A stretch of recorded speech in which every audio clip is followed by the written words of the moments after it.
No futebol brasileiro temos muitos times considerados grandes, mas afinal, o que faz um time de futebol grande?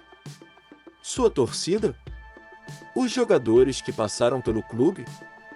Quantos jogadores serviram à seleção do seu país? Ou o número de títulos? Essa é uma discussão muito complexa e é tema para outro vídeo. Mas o vídeo de hoje não é sobre os times grandes, mas sim sobre os considerados times pequenos, ou melhor, de menor tradição. E no futebol brasileiro alguns times pequenos furaram a bolha, e se tornaram campeão ou chegaram a uma final de campeonato, deixando os times considerados grandes para trás. Hoje vou listar para vocês alguns desses times que surpreendeu a todos e principalmente seus adversários. Mas antes deixa eu falar um pouco sobre o canal. Eu sou o Alexandre e esse é o canal Olha o que ele fez. Aqui nós vamos falar sobre tudo do futebol brasileiro e internacional. Agora feita a apresentação, vamos para o vídeo. Olha o que ele fez! Olha o que ele fez! Olha o que ele fez! Olha o que ele fez!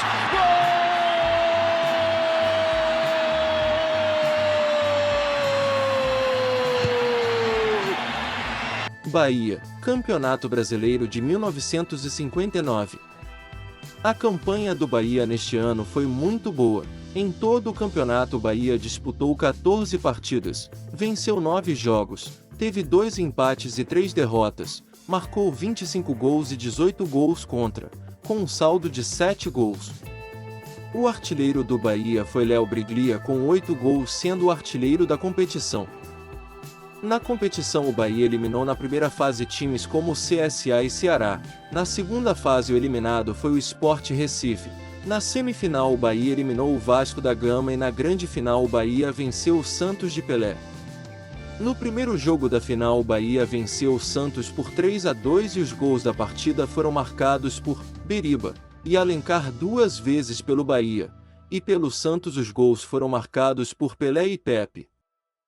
No segundo jogo o placar foi 2-0 para o Santos com gols de Pelé e Coutinho, já no jogo de desempate o placar foi Bahia 3, Santos 1, e os gols foram marcados por Vicente, Léo e Alencar para o Bahia e Coutinho descontou para o Santos e com esse placar o Bahia se sagrou campeão brasileiro. Guarani, Campeonato Brasileiro de 1978.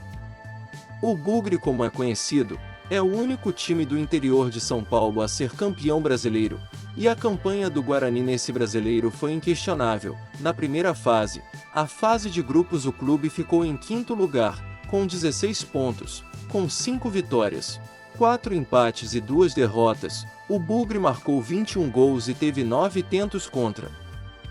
Na segunda fase o Guarani caiu no grupo D, ficando em quarto lugar com 11 pontos em 8 jogos, sendo 3 vitórias, 3 empates e 2 derrotas, marcou 12 gols e levou 10. Na terceira fase o time de Campinas caiu no grupo A, e se classificou em primeiro lugar, com 6 vitórias em 7 jogos, empatou um jogo e não perdeu nenhuma partida nessa fase, e fez um total de 15 pontos obtendo a segunda melhor campanha da terceira fase, ficando atrás somente do Grêmio que fez 16 pontos. Já nas quartas de final do Brasileiro, o Guarani enfrentou o Sport Recife, e o Bugre venceu os 2 jogos, o primeiro jogo pelo placar de 2-0 e o segundo pelo placar de 4-0. Na semifinal o Guarani duelou com o Vasco da Gama, e venceu os 2 jogos, sendo o primeiro pelo placar de 2-0 e o segundo jogo o placar foi de 2-1. Já na final o Guarani enfrentou o Palmeiras, vencendo os 2 jogos por 1-0 e os gols foram marcados por Zenon no primeiro jogo e Careca marcou no segundo, tornando assim o Guarani campeão brasileiro daquele ano.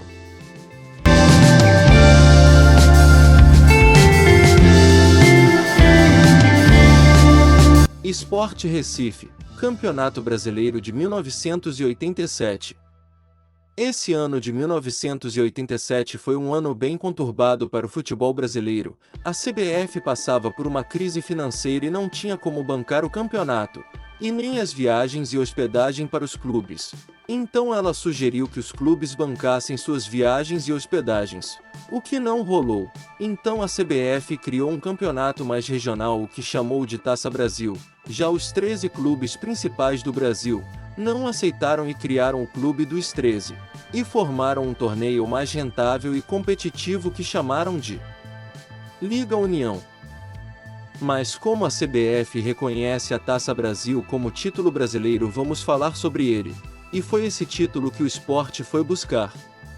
O campeonato foi dividido em dois módulos, o módulo verde e o módulo amarelo, e o Sport ficou no módulo amarelo. O Sport caiu no grupo B e se classificou em primeiro lugar com 13 pontos em 8 jogos disputados, com 5 vitórias, 3 empates e nenhuma derrota. Marcou 13 gols e tomou 2 gols e o saldo foi de 11 gols. Na segunda fase o Sport caiu no grupo B novamente, e mais uma vez ficou em primeiro lugar, com 9 pontos em 6 jogos, venceu 4 jogos, perdeu 1 e teve um empate, marcou 6 gols e levou 4, ficando com um saldo de 2 gols. Na semifinal o Sport enfrentou o Bangu. No primeiro jogo perdeu de 3-2, no segundo venceu por 3-1 e se classificou pelo placar agregado, 5-4. Na final o Sport enfrentou o Guarani. No primeiro jogo o placar foi de 2-0 para o Bugre, já no segundo o placar foi de 3-0 para o Sport, o que levou a disputa para os pênaltis. Após terminar a prorrogação sem gols, a decisão foi para os pênaltis. Quando a disputa estava em 11-11, Sport e Guarani entraram num consenso determinando o fim da disputa e a divisão do título do módulo amarelo. Para não contrariar o regulamento, sob risco de punição por parte da CBF, o Guarani se dispôs a abdicar do título do módulo amarelo, já que ambos os clubes já estavam classificados para o quadrangular final. No quadrangular final eram para se enfrentar os dois melhores do módulo verde, Flamengo e Internacional, e os dois melhores do módulo amarelo, Sport e Guarani, porém Inter e Flamengo se recusaram a entrar em campo, seguindo uma determinação do Clube dos 13, pois para a entidade o módulo amarelo é como se fosse a segunda divisão do Campeonato Brasileiro. Então Sport e Guarani entraram em campo para decidir quem seria campeão brasileiro daquele ano. No primeiro jogo entre os dois o placar foi de 1-1, no segundo jogo, o último e decisivo, o placar foi de 1-0 para o Sport, e o gol foi marcado por Marco Antônio. E com essa vitória o Sport se sagrou campeão brasileiro de 1987. Os confrontos entre Internacional e Flamengo não aconteceram, todos os jogos foram cancelados, já que ambos os clubes não compareceram aos estádios. E a campanha do Sport no quadrangular final foi de uma vitória e 2 empates, somando um total de 4 pontos e com um saldo de 1 gol positivo. Coritiba e Bangu, Campeonato Brasileiro de 1985. Nesse campeonato tivemos duas grandes surpresas, Coritiba e Bangu. Ambos chegaram à final do campeonato, porém só um se sagrou campeão. Esse campeonato teve uma fórmula de disputa bem inusitada. Os clubes se dividiram em grupos e jogavam entre si. O campeão de cada turno se classificava e os dois melhores na classificação geral também se classificava.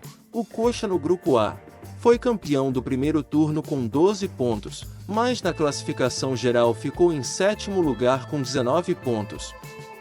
Já o Bangu foi campeão dos dois turnos. No primeiro turno fez 17 pontos e no segundo turno fez 16, e na classificação geral fez um total de 33 pontos, sendo líder também na classificação geral. Na segunda fase o Coritiba caiu no grupo G, ficando em primeiro lugar com 8 pontos. O Bangu caiu no grupo H e se classificou em primeiro, só que com 10 pontos. Na terceira fase o líder de cada grupo se classificou para a semifinal, onde o Bangu duelou com o Brasil de Pelotas. No primeiro jogo vitória do Bangu por 1-0, no segundo jogo o Bangu venceu por 3-1 e no placar agregado foi 4-1 para o Bangu. Já o Coxa enfrentou o Atlético Mineiro. No primeiro confronto o placar foi de 1-0 para o Coritiba, já o segundo duelo foi 0-0, e no placar agregado ficou 1-0 para o Coxa Branca. A grande final foi disputada no estádio Mário Filho, o Maracanã, para um público de mais de 90 mil pessoas. O placar do jogo foi aberto pelo Coritiba, E quem marcou o gol foi Índio aos 25 minutos do primeiro tempo. Porém 10 minutos mais tarde o Lulinha empata o jogo para o Bangu, placar que fica até o final do segundo tempo, levando a decisão do campeonato para as penalidades. Até o quinto chute todos acertaram, porém nas cobranças alternadas Ado perde a cobrança e o Coritiba se sagra campeão brasileiro.